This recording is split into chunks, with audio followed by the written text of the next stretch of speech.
Sabe o que não é horroroso, meu querido Beraldo? O quê? Essa decisão aqui.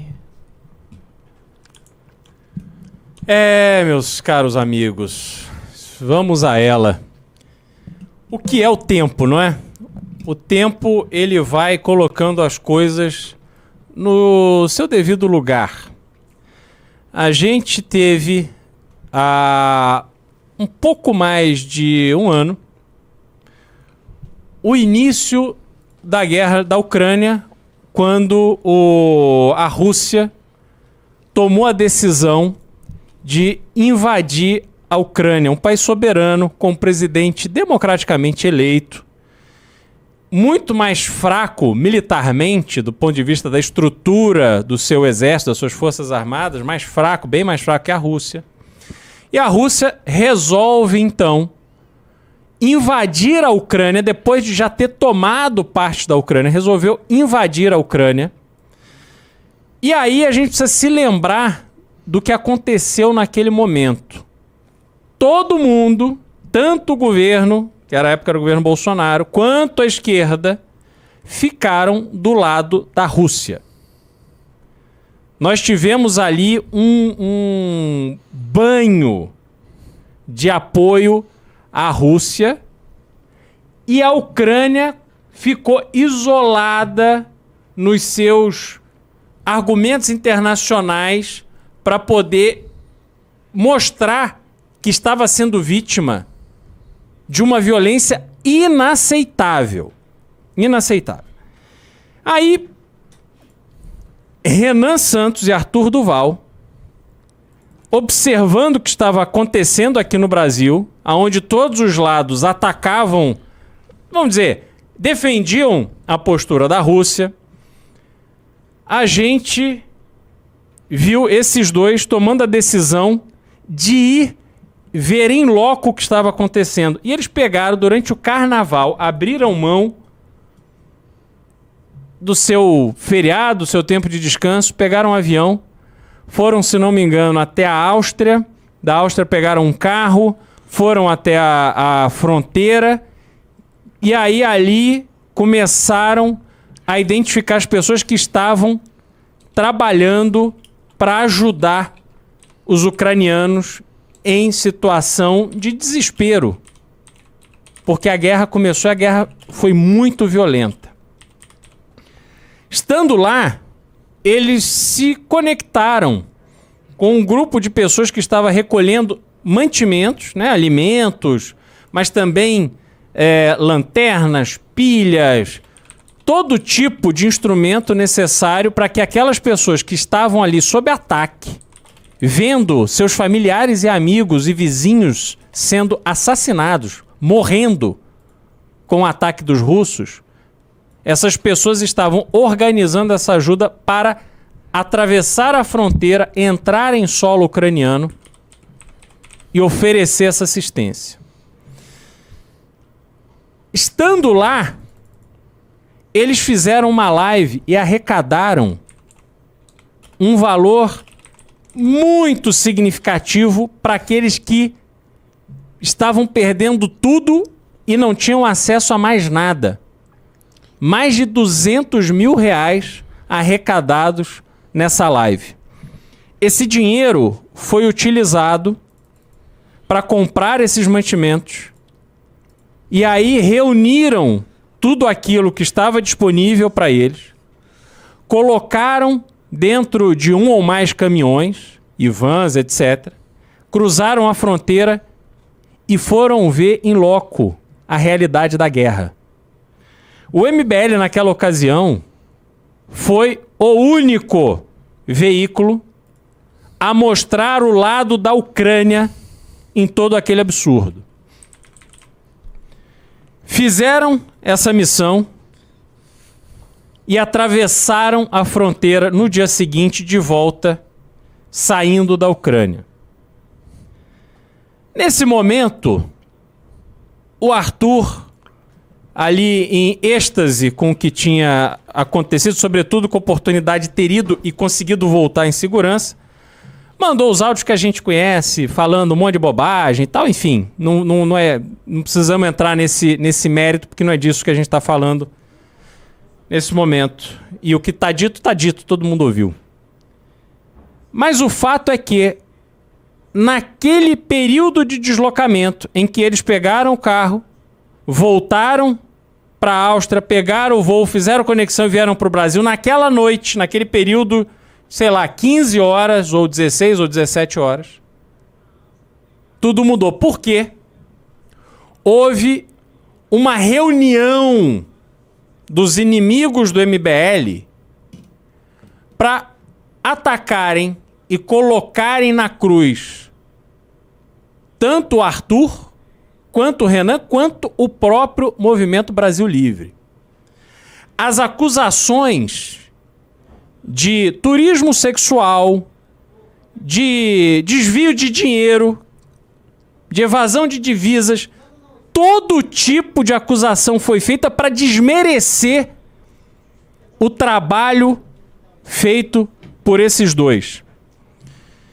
E aí se deu esse massacre, sobretudo ao Arthur Duval, então deputado estadual, o deputado estadual mais aguerrido da Assembleia Legislativa de São Paulo, que atuou de forma destemida, sem qualquer preocupação em fazer amigos, mas sim fiel às suas convicções, fiel à sua missão de proteger o erário, o dinheiro público, a honradez do homem público. E fez isso por 3 anos na Assembleia Legislativa.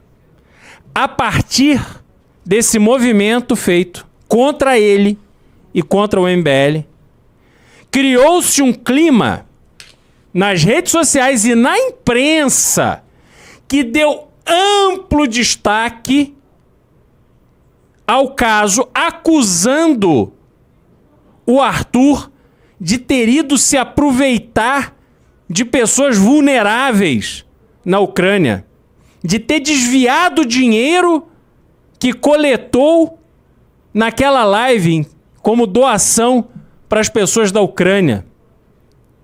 O massacre foi tão impiedoso e tão grande que deu-se início na Assembleia Legislativa de São Paulo um dos processos mais vexatórios da história daquela casa. Na velocidade da luz, sem dar direito de defesa, sem ouvir testemunhas, sem periciar os áudios, o Arthur Duval foi cassado para o deleite dos inimigos, para o deleite daqueles covardes que achavam que iam herdar os seus votos. Não é Partido Novo. Deputados que foram lá votar favoráveis à cassação do Arthur Duval.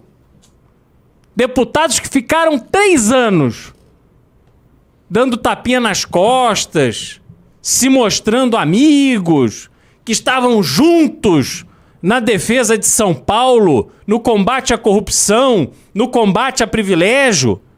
Na primeira oportunidade que tiveram, foram enfiar a faca nas costas do Arthur.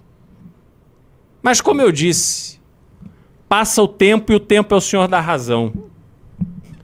E hoje, a verdade está sendo restabelecida. A denúncia feita pelo senhor Gil Diniz, deputado estadual, pela senhora Valéria Bolsonaro, imputando todos esses crimes que mencionei ao Arthur Duval e ao MBL, foi julgado improcedente pela Justiça de São Paulo. A Justiça não encontrou nenhum elemento para confirmar aquelas acusações.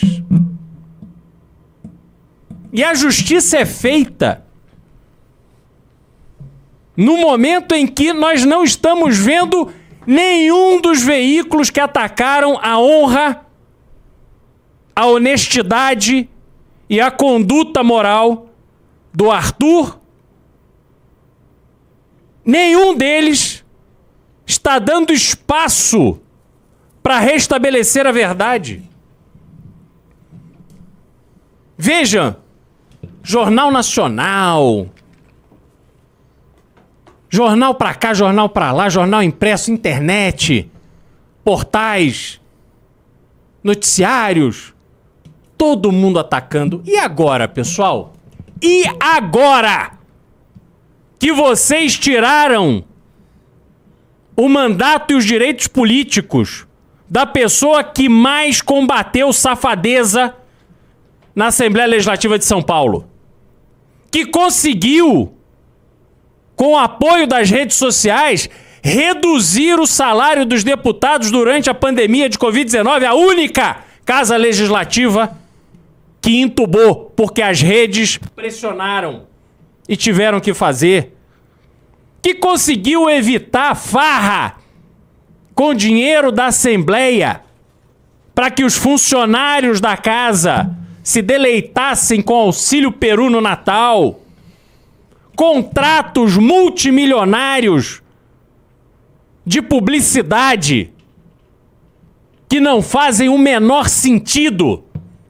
Tudo isso barrado pelo Arthur, este deputado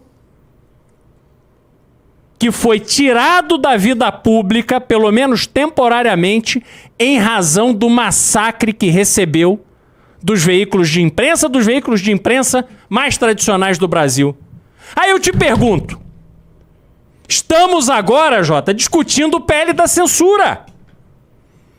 Que os parlamentares que defendem a censura no Brasil, que outrora se diziam censurados pelo regime militar, agora estão eles querendo ser os censores e defender esses veículos tradicionais de imprensa para que eles voltem a ser os protagonistas do fornecimento de informação à população brasileira. Ora, vejam só se não foram esses mesmos os veículos que destruíram a vida política do Arthur Duval naquele momento. Essa mesma imprensa canalha e vagabunda que protagonizou o absurdo da escola base, destruíram a vida de famílias, imputando acusações que se revelaram falsas. E até hoje, esses veículos não pagaram um centavo pela destruição que causaram. Esses são os veículos de imprensa que a esquerda canalha quer que tenha protagonismo, quer que tenha o monopólio da notícia no Brasil. O que seria de nós? O que seria da verdade sobre o Arthur se nós não estivéssemos aqui comunicando vocês dessa decisão da justiça, inocentando de todas as acusações o Arthur, o MBL? Vejam só como são as coisas. E aí tem uma consequência extremamente importante, porque com essa decisão em mãos, naturalmente, abre-se o espaço para pedir os direitos de respostas devidos, bem como acionar a justiça contra todos aqueles que continuarem propagando mentiras sobre o Arthur e sobre o MBL. Porque é assim que deve funcionar. Não precisa de PL da censura.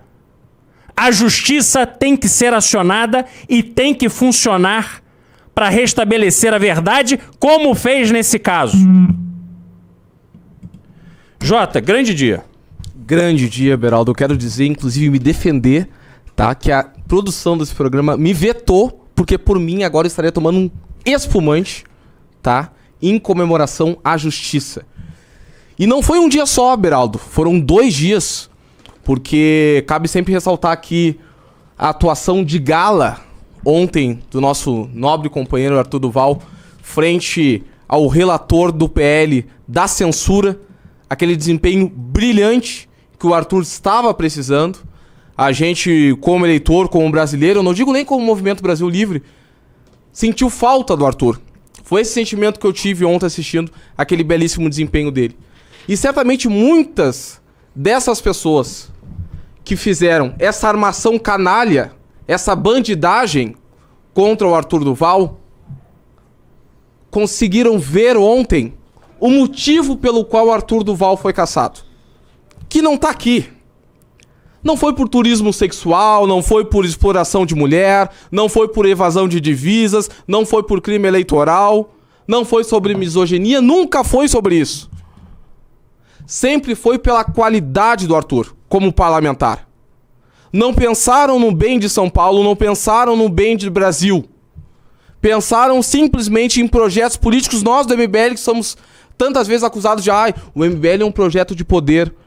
Mas quantas pessoas da dita direita brasileira não pensaram 2 vezes antes de condenar o Arthur por uma clara e evidente armação que foi armada contra ele? Falou bobagem, ele assumiu no outro dia. Ponto.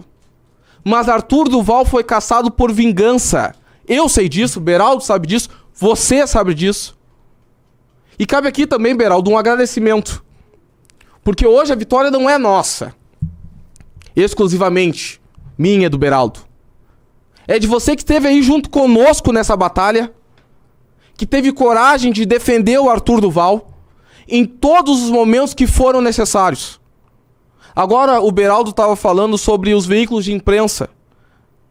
Eu quero saber se a Fabíola Citral, se o Josias do UOL, que fizeram questão de acabar com a imagem de um parlamentar honesto, de um deputado que deixou um grande legado para a Assembleia Legislativa, que teve coragem de peitar privilégios, que teve coragem de defender tu aí que está me assistindo agora contra o aumento absurdo de impostos. Vocês vão ter coragem de dar direito de resposta pro Arthur. Porque agora nós queremos justiça. É isso que ele merece. E para encerrar isso, Beraldo, esse assunto, não sei se tu vai querer falar mais, eu faço questão, como é sexta-feira, de lembrar de uma música, de uma poesia de Beth Carvalho.